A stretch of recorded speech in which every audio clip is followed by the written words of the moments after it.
弟兄姊妹平安。咁咧，我哋繼續嚟到講精兵門訓嘅第四講啊。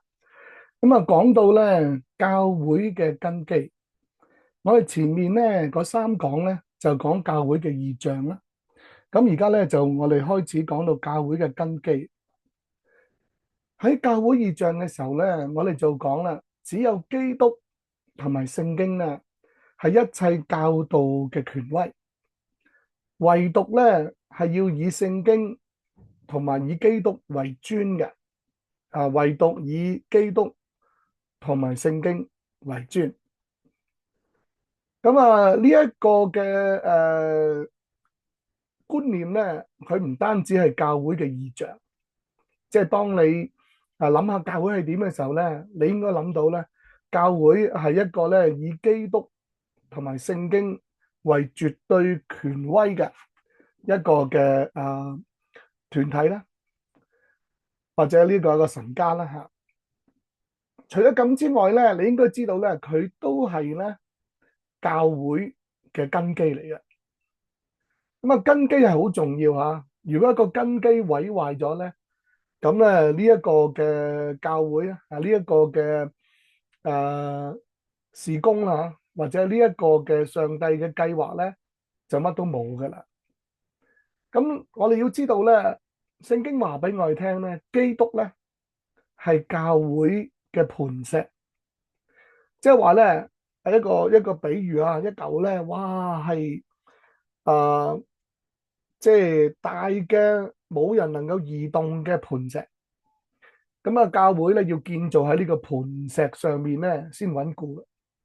如果你唔係建造喺磐石上面咧，就算喺上面建得好好都好啦，有一日呢個根基毀壞咗冧咗咧，你成個嘅建造咧都冇晒噶啦。咁啊，基督咧係教會唯一嘅根基，咁你亦都唔可以建造喺第二個根基上面嘅。如果一個教會建造喺第二個根基上面咧，嗰個就唔係教會嚟噶。咁你話唔係喎，咁啊表面上睇都好似啦，咁啊對唔住啊，呢個係一個假嘅教會。咁啊甚至乎咧，即係唔單止唔能夠引導人認識基督得着永生啦，咁就好似保羅講有啲嘅法利賽人咧，走遍陸地洋海咧，勾引人入去佢哋嘅教咧，結果咧係滅亡嘅。好啦，咁我哋喺呢個基礎裏面咧，繼續咧去睇啦。呢個磐石嘅根基咧，喺耶穌基督道成肉身啊，而且捨命喺十架，第三日復活之後咧，已經係立好咗啦。嗱，係過去式噶咯，已經立好咗咯。你而家仲需唔需要去立呢個根基嘅？嗱，當然係唔需要啦，係嘛？呢一個咧已經立好咗嘅根基。亦都係一個唯一嘅根基，係一個咧最穩固嘅磐石。另外咧，喺基督立好咗呢個磐石嘅根基之後咧，接住咧又藉着使徒同埋先知嘅侍奉咧，就已經係即係話咧係藉住新約同埋舊約聖經嘅完成啊。咁使徒嘅侍奉咧就係讓新約聖經咧完成。先知嘅侍奉咧，就係讓舊約嘅聖經咧完成。咁所以咧，藉住使徒同先知嘅侍奉嘅意思，即係話藉着新約同埋舊約嘅聖經完成咧，就建造好一個嘅叫做使徒同埋先知嘅信仰基礎啦。咁所以而家教會咧，應該咧喺呢一個根基同埋呢一個信仰基礎上面咧去建造啊。嗱，呢兩個都係過去式噶啦，即係已經係咧完成咗噶啦。你需唔需要而家仲去做呢一個嘅新約聖經同埋舊約聖經嘅基礎咧？唔使噶啦，你唔可以改動新約聖經，唔可以增加任何新約聖經嘅內容噶啦，係咪啊？咁舊約更加唔使講啦，係咪？咁啊，所以咧，呢一個嘅根基咧，記住啊，已經係完成嘅。咁咧，我哋睇下經文啊，教會咧必須喺獨一嘅磐石。咁呢個獨一嘅磐石咧，咁有時我哋用一個嘅建築物嘅比喻嘅時候咧，就係用房角石嚟個比喻啊。咁啊，同埋已經建造好嘅信仰基礎上面去建造嘅。咁啊，我哋先講咧呢一個嘅磐石先嚇。咁啊，馬太福音咧16章18節咧就咁講㗎。佢話：我要把我的教會建造在這磐石上面。咁呢個磐石就係基督嘅意思啊。我注解咗呢個磐石就係基督。陰間嘅權柄咧係唔能夠勝過他。呢個他咧就係教會啊。咁咧呢個係我嘅注解嚟嘅。咁你話咁牧師你注解得啱唔啱㗎？咁樣有人咧會認為上文嗰個磐石咧係代表基督嘅喎。唔係，sorry，係代表彼得嘅喎。咁樣甚至會咧因為咁咧就主張咧彼得係第一任嘅教皇啦。咁樣咁咧呢個當然咧係一個嘅誤會啊。打錯字啊，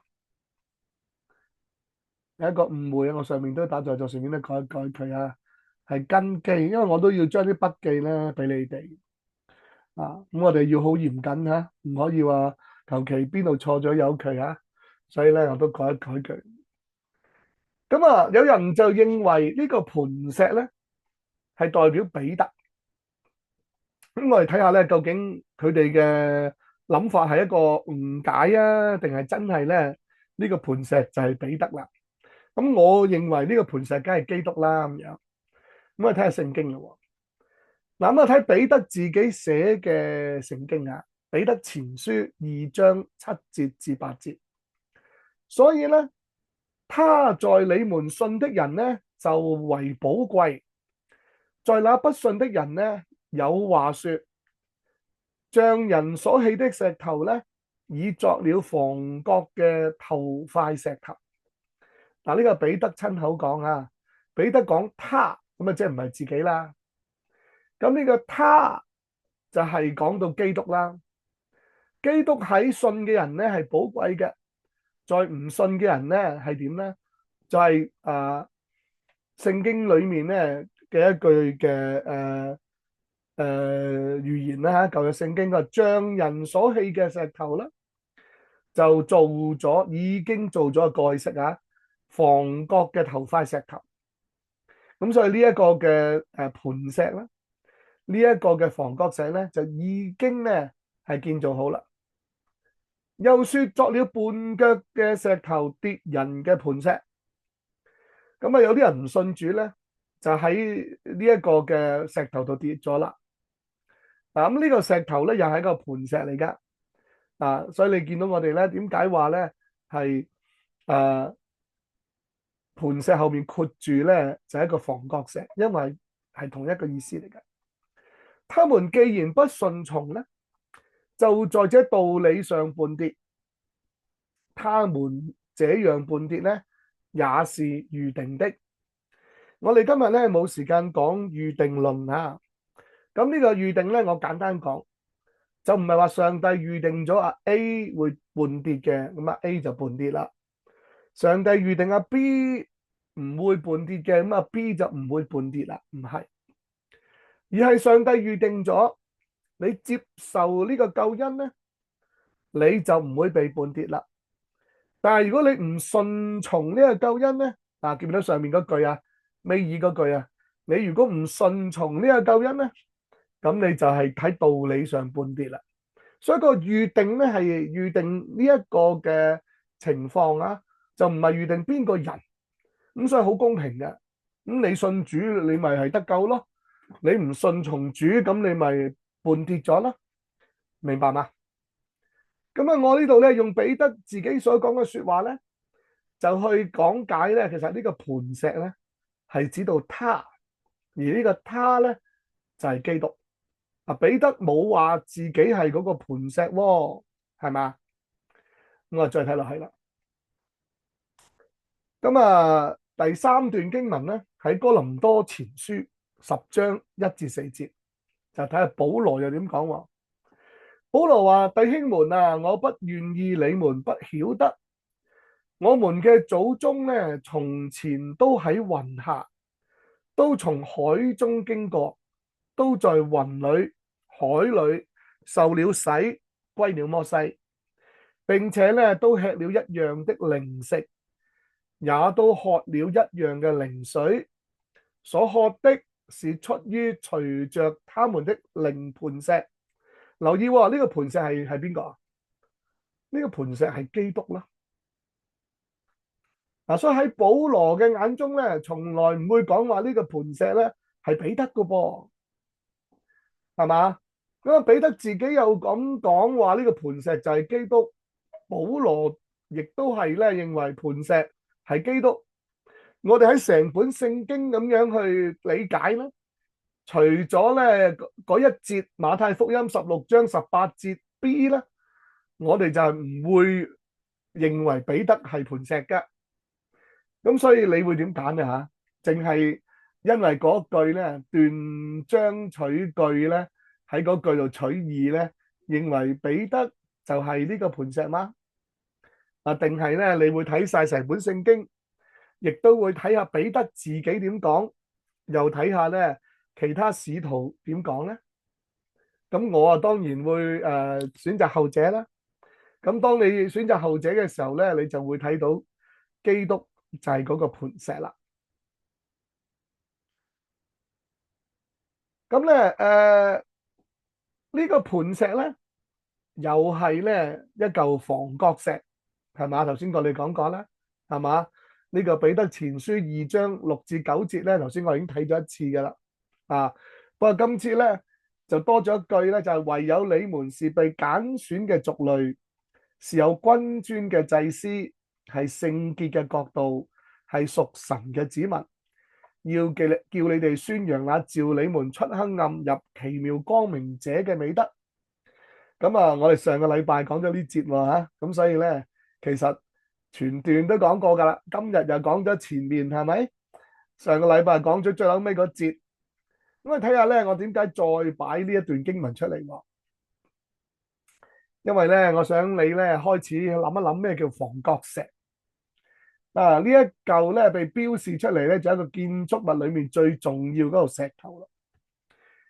如果咧唔係黐住呢個房角石嚟起咧，咁即係個定位就錯咗啦，啱唔啱啊？同埋咧，如果一個建築物係冇房角石咧，佢就好容易冧噶啦。所以房角石係好重要嘅。第一，令到建築物堅固；第二咧，令到建築物咧有一個準確嘅定位。教會如果唔以基督為磐石、為房角石咧，我哋咧就會冧噶啦，亦都會偏差咗噶，係咪？呢個係我哋好重要嘅一個根基嚟嘅。咁除咗呢個磐石，除咗叫做房角石咧，亦都係可以叫做活石喎，即係佢唔係死嘅喎，佢有生命嘅喎。咁彼得前書彼得自己講啊，彼得話主咧係嗰嚿活石，固然係被人所棄，卻是被上帝所揀選、所寶貴嘅，係嘛？所以頭先我哋都講過話嗰嚿房角石係俾人所棄，亦都會絆跌人，即係講緊同一嚿石嘅喎，係咪？所以房角石又係即係活石啦。但係佢係被上帝所揀選嘅，即係啲人釘佢十字架咧，佢真係唔識貨嘅。上帝咧揀選耶穌基督，成就救恩，係上帝所寶貴嘅。你哋嚟到主嘅面前，今日如果我哋唔係唔順從咧，我哋係接受咗呢一個嘅救恩嘅道理咧，我哋就嚟到主嘅面前嘅時候咧，我哋就好似一嚿活石咁，就被建造咧成為一個屬靈嘅宮殿啦。咁啊做聖潔嘅祭司，藉着耶穌基督咧奉獻神所悅納嘅靈祭。所以咧喺呢一個嘅2章6至8節講到咧，基督係房角石同埋磐石，係咪？但係佢之前咧喺2章4至5節咧就講到基督係活石，可見呢嚿活石咧就係房角石，呢嚿房角石咧就係磐石。嗱，咁有句即係成語啦，係嘛？一個諺語啦，解鈴咧還須繫鈴人。咁啊，彼得自己解釋翻最好啦。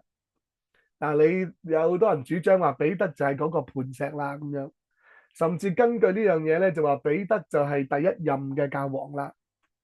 咁然之後由彼得一路死咗之後傳俾第二任，第二任死咗之後傳俾第三任，咁樣係唔係真係咁嘅咧？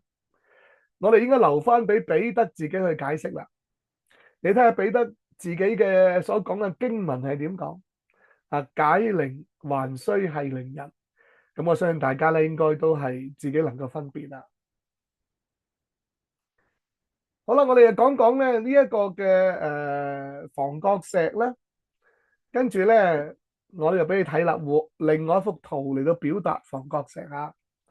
黃色呢一嚿咧就係房角石啦。咁咧呢一嚿房角石咧側邊咧我應該咁指住先啦。嗱，黃色呢嚿就係房角石啊。我應該長啲應該長啲啊。我哋嚴謹啲整好啲呢嚿就係房角石啊。所以咧呢嚿就係房角石。咁啊，然之後咧，上帝係藉住使徒交託嘅新約聖經咧，就整咗咧一層咧係黐住房角石嘅信仰基礎，明唔明啊？好啦，咁啊又藉着咧舊約嘅先知交託嘅舊約聖經正典咧，正典嘅意思即係話咧嗰啲只係真正嘅舊約聖經啊。咁咧就整咗呢一層啦，咁樣簡單講咧，喺教會呢個建築物嘅第一層咧，就係由房角石同埋咧呢一個新約聖經正典、舊約聖經正典咧嚟到做咗第一層噶啦。咁呢一層咧已經咧建造好啦，我哋好強調咧已經建造好噶啦。咁使唔使而家再去建造啊？唔使噶啦，而家再建造嗰啲都係假噶啦，唔需要噶嘛，上帝都唔需要嘅，你去做咁都唔係上帝悅納噶啦，係嘛，都係假噶啦。喺基督受死復活升天之後咧，磐石房角石咧就已經建好啦。喺使徒時代嘅當中咧，呢一個嘅信仰基礎咧係已經建好啦，所以而家咧係好清楚咧呢一個嘅磐石建好咗，唔可以再立另外一嚿磐石嘅啦。呢一個信仰基礎建好咗咧，唔可以再去加咧，或再去減咧，再去整咧呢個信仰基礎噶啦。否則你無限咁樣加嗰個信仰嘅基礎落去咧，其實咧即係話我哋嘅信仰咧係冇規範嘅，係開放嘅，係成日變嘅，即係話咧係唔可靠嘅啦，冇準則嘅啦。咁我就即係認為，如果咁就慘咯，係嘛？咁如果真係咁樣不停咁變佢咧，可以變得好可怕噶噃。所以我哋千祈咧要注意，要守住咧呢一個已經立好嘅磐石，已經建好嘅信仰基礎。呢個就係我哋所講嘅教會根基。呢個就係話我哋認為只有基督同埋新舊約聖經咧係一切教導嘅權威，唯獨以基督同埋聖經咧為尊。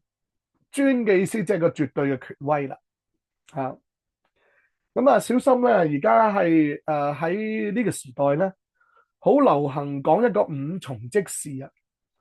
嗱，呢個五重職事咧係唔啱噶吓。啊，咁啊，我哋睇睇經文啦。嗱，咁佢哋就係根據以弗所書第4章咧第7節第11節啦，至到咧呢一個嘅第12節咧就講我有五重職事啊。咁我哋睇佢講乜先啦。我們各人蒙恩啊，都係照基督所量給各人的乜嘢啊？恩賜喎。所以呢度講緊恩賜喎，唔係講緊職事喎，係嘛？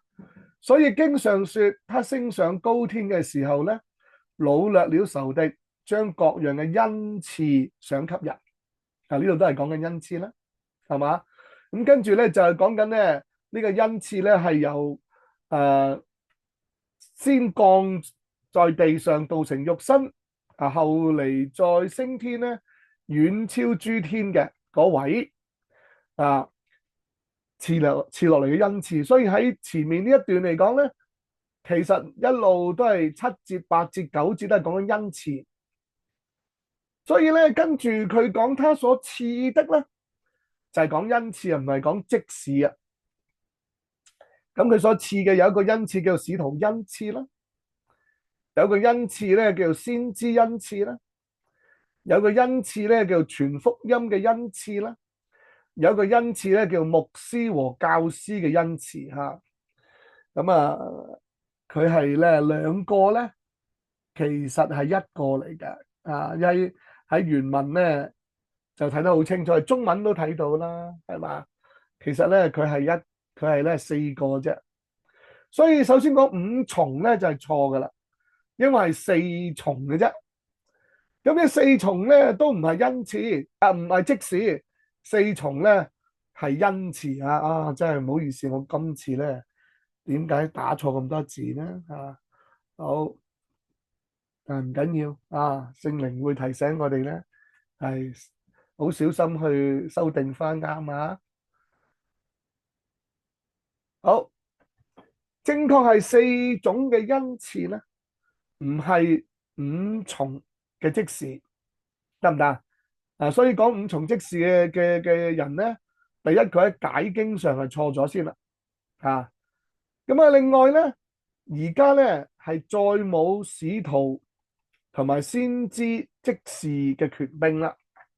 咁主張話5重職事嘅人咧，佢話嗱，你睇下聖經都講有使徒呢個職事啊嘛，所以而家咧教會仲喺度啊，咁教會都係應該有使徒嘅職事啊。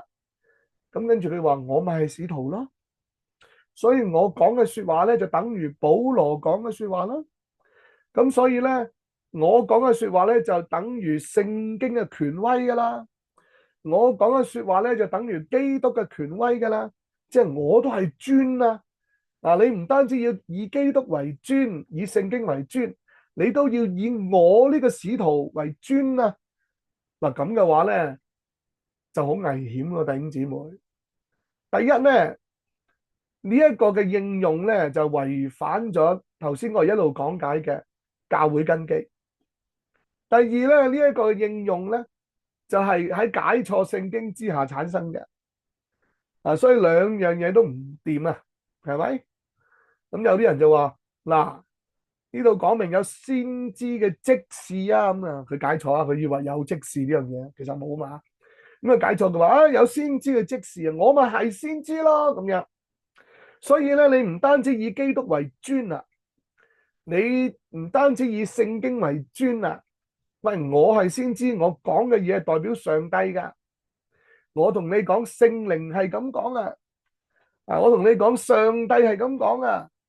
所以你聽我講，你都要以我為尊。咁嘅話咧，就會搞出咧教會咧，甚至乎有啲人咧，即係尊某一個人嘅說話尊到咧，就話你叫我同阿 B 姊妹結婚啊，好啊，我同阿 B 姊妹結婚啦咁樣。你叫我同阿 A 弟兄結婚啊，咁嫁俾 A 弟兄啊，咁呢個姊妹就好好，我嫁俾 A 弟兄啦咁樣。點解啊？係因為我信晒你啊嘛，我以你為先知啊嘛，你講嘅嘢就係權威啊嘛，為尊啊嘛。有冇咁嘅教會㗎？有啊，好多添啊，真係小心哦！小心而家流行嘅五重職事啊！咁你話唉，未必會去到婚姻咁大件事，聽佢講喎。但係好多人咧，好多嘢咧，都聽呢啲所謂嘅使徒同埋先知講，佢就唔理會聖經係咪咁教，嗰啲使徒係咁講啦，嗰啲先知係咁講啦，佢就信噶啦。佢話哎呀，好準啊，好靈啊咁樣。咁然之後咧，佢又唔理會咧，原來聖經嘅標準就話唔係要好準，唔係要好靈，係要100%準，100%啱嘅。如果稍為錯咧，嗰個就唔係真嘅先知嚟噶啦。嗰個咧就係咧假先知啊，好恐怖噶啦。咁你諗下，你自己諗咯噃。好。以弗所書咧第二章咧，我哋就唔好淨係睇第4章啦，睇聖經要上文下理啊。我哋睇下以弗所書嘅第二章。佢因為我們兩下咧，呢個兩下就係講緊猶太人同埋外邦人呢兩班人。因為我哋猶太人同埋外邦人呢兩班人咧，都係藉住主啦，被一個聖靈嚟到感動嘅。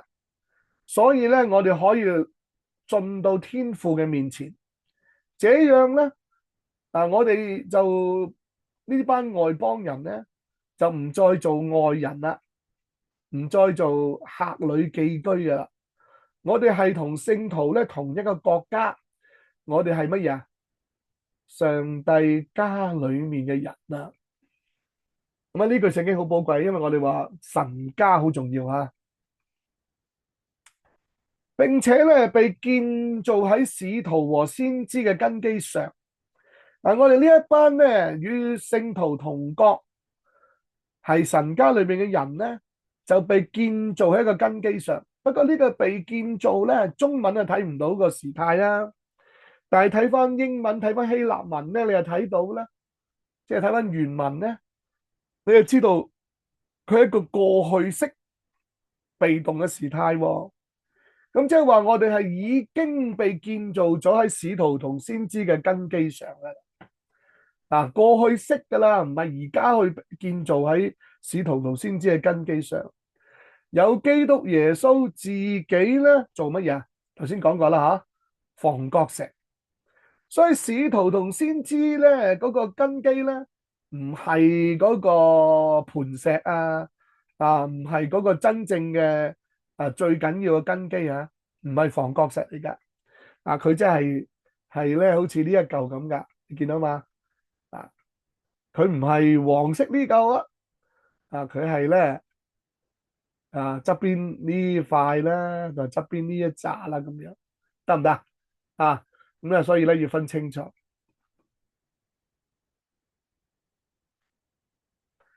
咁國防咧，即係用一個建築物嘅比喻，一個建築物有好多間房靠佢聯絡得合適，即係靠住主咧，呢嚿房角石咧聯絡得合適，漸漸咧成為咗主嘅聖殿。你們也靠他，靠住主咧，同被建造。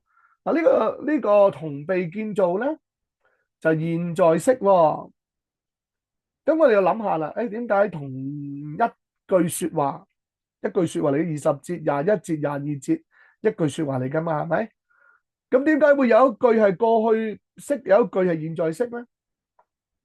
所以好明顯咧，寫呢句說話嘅保羅啦，或者聖靈係感動保羅寫嘅時候，聖靈透過保羅要表達咧，有一個嘅房角石同根基咧，已經係建造好噶啦，所以係過去式咁樣被建造喺上面。但係呢一個嘅教會建築物咧，係繼續要起上去噶，所以而家都要起噶。所以你同我咧，而家咧係被建造喺房角石同埋使徒先知嘅信仰基礎上面咧，漸漸咧一路起上去咧，就成為神藉着聖靈居住嘅所在，明白嗎？所以咧好明顯啦，使徒同先知呢個根基就建造好咗噶啦，啊！而家係再冇使徒先知即時權柄噶啦，冇噶啦，啊！唔好相信嗰啲人咁樣講啊，好危險啊！而家嘅教會建造工程咧，係建造喺啊過去咧已經建好咗嘅使徒同埋先知嘅基礎之上噶，啊，明唔明啊？啊，咁樣咯。咁啊，當然包括咗咧係呢一個嘅磐石啦，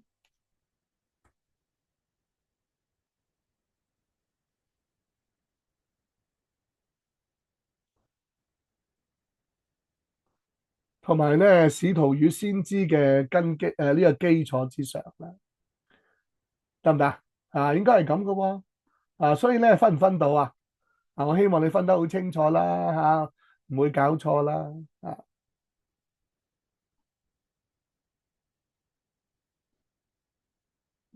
啊要細隻啲喎，遮住咗。啊，咁啊，如果咧係可以係喺呢一個嘅課堂互動仲好啊，不過咧而家都唔緊要啦，我哋而家都係可以咁樣一齊咧去默想啦，去思想啦，去解釋上帝嘅話語，將佢解得準確嚇。好，咁我相信呢個 PowerPoint 清楚啦，都成為你嘅筆記啦嚇。好，另外咧，我哋繼續睇以弗所書第3章啦。睇多啲上文下理啦。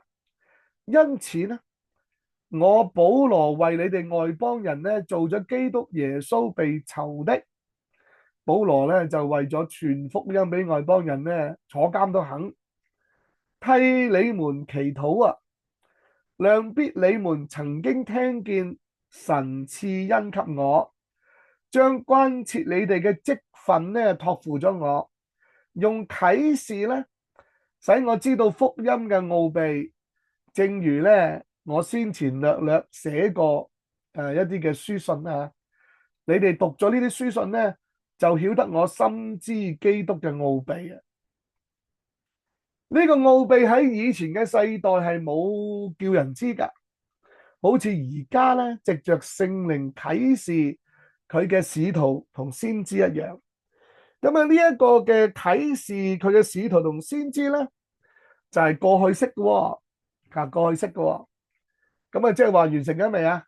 咁梗係完成咗啦。呢個奧秘係乜嘢啊？就係外邦人喺基督耶穌裏面藉着福音咧，得以同為後嗣，同為一體，同蒙應許啊！所以啟示透過使徒同先知嘅啟示咧，係過去咗噶啦，明唔明啊？已經喺過去啟示咗聖使徒同埋先知噶啦，所以仲有冇使徒先知嘅即時權柄啊？梗係冇啦，係嘛？所以要小心而家所講嘅五重即時啊！有一個好高嘅危險喺裏面嘅。咁啊，睇完以弗所書嘅上下文之外咧，我哋睇下猶大書啊，就講到聖經嘅。佢話：親愛嘅弟兄啊，我想盡心寫信俾你哋，論我哋同得救恩嘅時候咧，就不得不寫信勸你哋啦，要為從前一次交付聖徒嘅真道咧，竭力爭辯。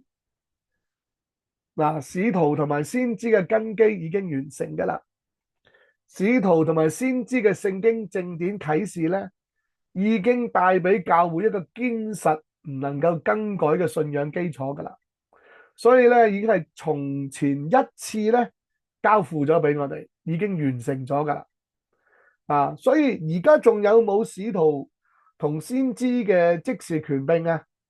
當然冇噶啦。清唔清楚啊？好，啟示錄啦。我向一切聽見這書上預言嘅作見證，如果有人在這預言上加添乜嘢呢？上帝呢必將寫在這書上嘅災禍加在他身上。咁所以聖經正典已經完成啦，冇人有權增加任何內容啦。如果你斗膽去增加呢，你就唔會得救啊！你會喺7年災難裏面受災禍，然之後喺地獄永遠受災禍噶。咁咧聖經正典亦都已經係完成咗之後咧，係有一個絕對權威噶嘛，冇人可以刪減噶嚇。所以第19節就話咧，冇人有權刪減任何內容。這書上嘅預言咧，如果有人刪去什麼咧，上帝就必從呢個書上所寫嘅，即係呢本聖經上所寫嘅生命樹同埋聖城咧，刪去佢嘅份。嗱，咁啊唔得救嘅喎，冇生命樹點得救啊？入唔到聖城咁點得救啊？嗱，呢一句咧係聖經最後咧嘅教導啊，跟住咧就係一個嘅聖經嘅結束啦，成本聖經結束嚇，咁啊講到渴慕主翻嚟同埋一個嘅祝福啦，係嘛？證明這事的說，是了，我必快來。阿門。主耶穌啊，我願你來。願主耶穌的恩惠常與眾聖徒同在。阿門。咁你話緊唔緊要呢？可以話18至19節就係聖經最後嘅教導。你話講到最後係咪係一個好重要嘅一個嘅提醒呢？呢度好清楚啊，就係話咧，再冇使徒同埋先知嘅即時權柄噶啦，清唔清楚？好啦，我哋今日停喺呢一度啊，就願上帝咧係賜福俾你。